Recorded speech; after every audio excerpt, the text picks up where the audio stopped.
je suis aujourd'hui au Satolique sur invitation de l'Agence pour le développement de l'artisanat pour mettre en valeur un peu ce que réalisent les artisans sénégalais. Il faut dire que l'idée lancée par Satolique est extraordinaire. La croisière au niveau de la zone de nos pays voisins, c'est quelque chose d'extraordinaire. C'est une très très bonne initiative, une très très bonne idée. Je crois que quand on a des sites tels que le Cap Skirring, les îles du Cap-Vert, la Mauritanie, je crois qu'on peut faire de très très belles choses en croisière locale. Pourquoi laisser la croisière à d'autres personnes? Pourquoi laisser nos produits à d'autres personnes? Non, nous pouvons le faire et nous devons le faire. Nous devons y croire. Nous devons le faire avec humilité, avec intelligence, avec sérieux et avec rigueur. Et là, aujourd'hui, vous regardez, vous avez des artisans de très très bonne qualité, de très très bonne qualité, de très haut niveau. Et je crois que ces produits peuvent être retrouvés dans les plus grandes institutions locales. Cette présence aujourd'hui, je pense qu'elle se justifie.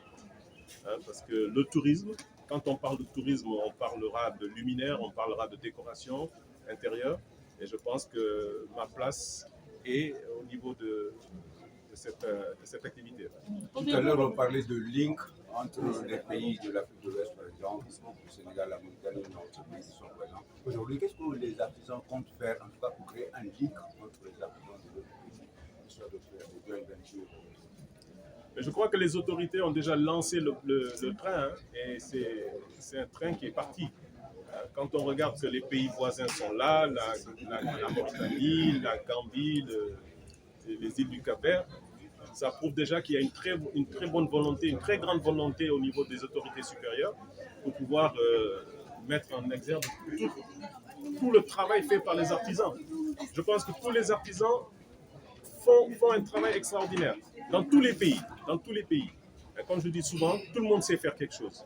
Il faut savoir bien le faire, il faut le faire avec rigueur pour être au niveau international. Il faut mettre du sérieux dans tout ce qu'on fait. Il faut mettre de la rigueur dans tout ce qu'on fait, comme le font les étrangers. Mais on peut le faire chez nous. On peut le faire et on sait le faire. Vous avez des Sénégalais mais qui font des choses, des gens qui font des chaussures, mais c'est extraordinaire. Donc nous devons pouvoir le faire et nous allons le faire. Donc tous les pays, tout le monde se réunit, ça va donner une force à la sous-région, une force dans le tourisme. Il y a encore énormément à exploiter dans cette zone, dans le tourisme de la zone ouest africaine. Il y a encore beaucoup de choses à faire. On est toujours dans une zone touristique nord-africaine, mais il y a encore beaucoup à faire au Sénégal. Sali n'est pas mort, la zone n'est pas morte, Cap Skirring n'est pas mort. Donc il y a encore à faire ici et je crois que les autorités sont sur la bonne voie. Cette exposition, quand on dit tourisme, on dit décoration intérieure. Tourisme et hôtellerie. Dans un hôtel, vous avez des lampes de chevet, vous avez des lampes de décoration, vous avez de la poterie, etc. Et je pense que dans un hôtel, dès qu'il y a tourisme, il y a hôtel. Dès qu'il y a hôtel, il y a des produits que moi je fabrique et qui peuvent être consommés à ce niveau-là. Donc je m'appelle Claude Dalmeda. Merci. Merci.